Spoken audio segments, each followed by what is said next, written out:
अंतर्राष्ट्रीय संस्था red cross ने दावा किया कि नोवा कखोवका बांध टूटने के बाद बाढ़ में डूब रहे यूक्रेन के खैरसोन में चप्पे चप्पे पर मौत मंडरा रही है, क्योंकि वहां बिछाई गई बारूदी सुरंगें बाढ़ की वजह से अपनी जगह से हट गई हैं और पानी में तैर रही हैं। यूक्रेन का कहना है कि उसके सैनिकों को मौत के घाट उतारने के लिए रूस की फौज ने खैरसोन में ये बारूदी सुरंगें बछाई थी। और रेड क्रॉस ने चेतावनी दी कि खैरसोन में आई बाढ़ में वो बारूदी सुरंगें बह गई हैं। 2 दिन पहले खैरसोन में यूक्रेन की सबसे लंबी नदी नीप्रो पर बना नोवा कखोवका बांध तबाह हो गया था। उसके टूटने की वजह से वहां बाढ़ आ चुकी है और रेड क्रॉस के साथ यूक्रेन ने भी दावा किया कि बाढ़ का पानी लैंडमाइनों को भी अपने साथ बहाता ले जा रहा है। अब ये पता ही नहीं चल पा रहा कि वो कहां बिछाई गई थी, यानी खैरसोन में जगह जगह मौत तैर रही है, क्योंकि अगर बारूदी सुरंगें पानी में बहते मलबे से टकरा गईं तो ऐसा भयानक धमाका होगा कि लाशें ही लाशें मिट जाएंगी। और खतरा सिर्फ खैरसोन में रहने वाले लोगों को ही नहीं है, बल्कि उन्हें बाढ़ से बचाने के लिए पहुंचने वाले राहत कर्मियों को भी खतरा है। इस बीच बाढ़ से जूझ रहे लोगों की खबर लेने खैरसोन पहुंचे यूक्रेन के राष्ट्रपति व्लादिमीर जेलेंस्की संयुक्त राष्ट्र और अंतर्राष्ट्रीय संस्था रेड क्रॉस पर भड़क गए। उन्होंने आरोप लगाया कि खैरसोन में नोवा कखोवका बांध को तबाह हुए 2 दिन बीत गए, लेकिन अब तक अंतर्राष्ट्रीय संस्थाओं ने बाढ़ पीड़ितों को कोई मदद नहीं दी है। और इसी बात पर जेलेंस्की ने हैरानी जताई और जर्मनी के कुछ अखबारों को दिए इंटरव्यू में कहा कि काफी वक्त बीत जाने के बाद भी संयुक्त राष्ट्र और रेड क्रॉस के अधिकारी और बचाव कर्मी खैरसोन नहीं पहुंचे। उन्होंने बाढ़ पीड़ितों की कोई मदद नहीं की है। जेलेंस्की ने अंतर्राष्ट्रीय संस्थाओं के रवैये पर नाराजगी तो जाहिर की, लेकिन इसके साथ ही उनसे तुरंत यूक्रेन की मदद करने की अपील भी कर डाली। वैसे इस दौरान भी जेलेंस्की ने रूस पर आरोप लगाने का मौका नहीं गंवाया। उन्होंने दावा किया कि रूस खुद तो खैरसोन के लोगों को बाढ़ से बचा नहीं रहा, ऊपर से उसके सैनिक लोगों की मदद कर रहे यूक्रेन के बचाव कर्मियों पर भी गोली चला रहे हैं। और ये आरोप ऐसे ही नहीं लगाए जा रहे हैं, बल्कि इसका एक वीडियो भी सामने आया जिसमें यह आरोप लगाया गया कि रूस ने खैरसोन में नोवा कखोवका बांध के टूटने के बाद जान बचाने के लिए वहां से निकल रहे लोगों को निशाने पर ले लिया। वहां 2 दिन पहले हुए एक हमले की वजह से बांध टूट गया था, जिससे वहां बाढ़ का खतरा मंडराने लगा था। और यही वजह थी कि कुछ लोग अपना सामान समेटकर वहां से निकलने की कोशिश में थे, पर तभी वहां एक जोरदार धमाका हुआ। यूक्रेन का आरोप है कि बाढ़ग्रस्त इलाकों से निकलने की कोशिश में लगे लोगों पर रूसी सेना ने फायरिंग भी की। वहीं यूक्रेन के राष्ट्रपति जेलेंस्की का आरोप है कि रूस ने राहत और बचाव के काम में लगे उनके सैनिकों को भी निशाना बनाया। उधर चीन में शराब पीने का चैलेंज पूरा करने के चक्कर में एक सोशल मीडिया इन्फ्लुएंसर की मौत हो गई। पश्चिम के मीडिया ने दावा किया कि करीब 1 महीने पहले भी इसी तरह का चैलेंज पूरा करने के चक्कर में चीन के एक और सोशल मीडिया इन्फ्लुएंसर की मौत हुई थी। चीन में इन दिनों लाइव स्ट्रीमिंग चैलेंज का ट्रेंड है, जिसमें social media influencer live streaming के दौरान चैलेंज पूरा करते हैं। पश्चिमी मीडिया ने दावा किया कि चीन के ब्रदर हुआंग नाम के सोशल मीडिया इन्फ्लुएंसर की लाइव स्ट्रीमिंग के दौरान बहुत ज्यादा शराब पीने से मौत हुई और उसने जिस शराब का सेवन किया उसे वहां चाइनीज फायर वाटर कहा जाता है, जिसमें 35 से 60% तक अल्कोहल होती है।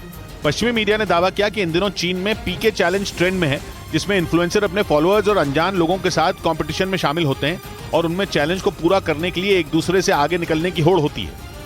इस बीच आर्थिक संकट से जूझ रहे श्रीलंका में शिक्षा और स्वास्थ्य का बजट कम करने पर छात्र भड़क गए, जिसके विरोध में वहां राजधानी कोलंबो में सैकड़ों छात्र सड़कों पर उतर आए और अपनी सरकार के इस फैसले के खिलाफ प्रदर्शन शुरू कर दिया। इस दौरान प्रदर्शनकारी छात्रों को रोकने के लिए वहां पुलिस की कई टीमें लगा दी गईं। पुलिस वालों ने प्रदर्शनकारी छात्रों को हटाने के लिए आंसू गैस के गोले छोड़े और वाटर कैनन का भी इस्तेमाल किया, लेकिन जब छात्र नहीं माने तो उन्हें लाठियों से मारकर खदेड़ दिया गया।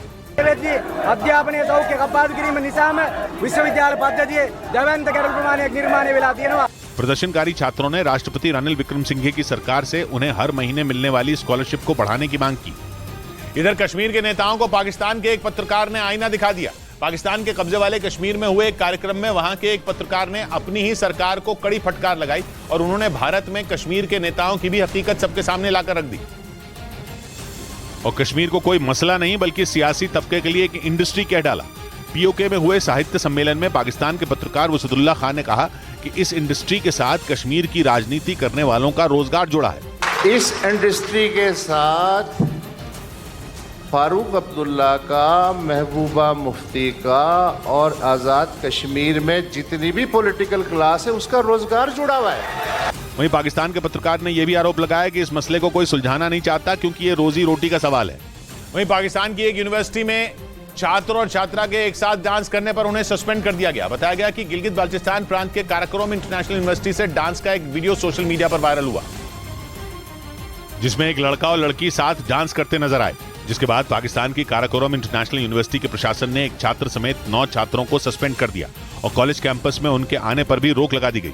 साथ ही क्लासरूम में दूसरे लड़के लड़कियों के साथ बैठने पर भी रोक लगा दी गई और कॉलेज कैंपस में डांस करने और वीडियो बनाने वालों के खिलाफ कार्रवाई करने के आदेश दे दिए गए। बताया गया कि वहां पढ़ाने वाले टीचरों को भी छात्रों पर निगरानी रखने के निर्देश दिए गए।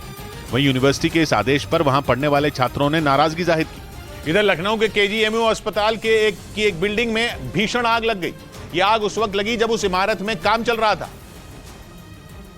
तभी उनमें लगी लकड़ियों ने आग पकड़ ली, जिसकी वजह से वहां ऊंची ऊंची लपटों के साथ काले धुएं का गुबार उठता दिखाई दिया। इस घटना से केजीएमयू अस्पताल में अफरा तफरी मच गई। कई लोग बिल्डिंग में लगी आग को देखने के लिए इकट्ठा हो गए। घटना की जानकारी मिलने के बाद फायर ब्रिगेड की कई टीमें वहां पहुंच गईं, जिसके बाद आग बुझाने का काम शुरू किया गया। लेकिन आग इतनी भयानक हो चुकी थी कि उसे बुझा पाना आसान नहीं था, लेकिन कई घंटों की मेहनत के बाद आग को बुझा लिया गया। उधर हिमाचल प्रदेश के कुल्लू से दिल दहला देने वाला एक वीडियो सामने आया है, जिसमें एक बेकाबू गाड़ी ने सड़क किनारे खड़ी एक महिला को कुचल दिया। घटना उस वक्त हुई जब वो एक आदमी से बात कर रही थी। तभी उस तेज रफ्तार गाड़ी ने उस महिला को कुचल दिया। इस घटना का जो सीसीटीवी वीडियो सामने आया, उसमें वो महिला सड़क किनारे एक आदमी से बात करती नजर आई। इसी दौरान सामने से एक तेज रफ्तार गाड़ी आती दिखाई दी। जैसे ही उस गाड़ी पर उन दोनों की नजर पड़ी, वो अपनी जान बचाने के लिए भागे, लेकिन वो गाड़ी उस महिला के ऊपर चढ़ गई। इसके बाद जो हुआ, ब्रेक के बाद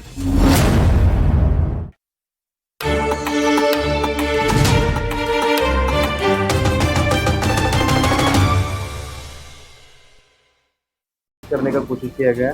पुलिस ने बताया कि आरोपी मनोज साने के फ्लैट से बदबू आने पर पड़ोसियों ने उन्हें जानकारी दी थी। पुलिस मौके पर पहुंची, उसे कब्जे में लिया और कब्जे में लेने के बाद आरोपी को मौके से ही गिरफ्तार कर लिया। और जब पुलिस वहां पहुंची तो उसे फ्लैट में एक महिला का शव मिला, जिसको ठिकाने लगाने के लिए कई टुकड़े किए गए थे।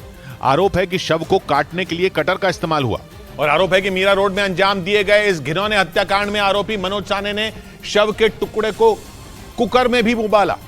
पुलिस ने बताया कि उसे कुकर से शव के कुछ टुकड़े मिले, जिन्हें उबालने के लिए उसका इस्तेमाल किया गया।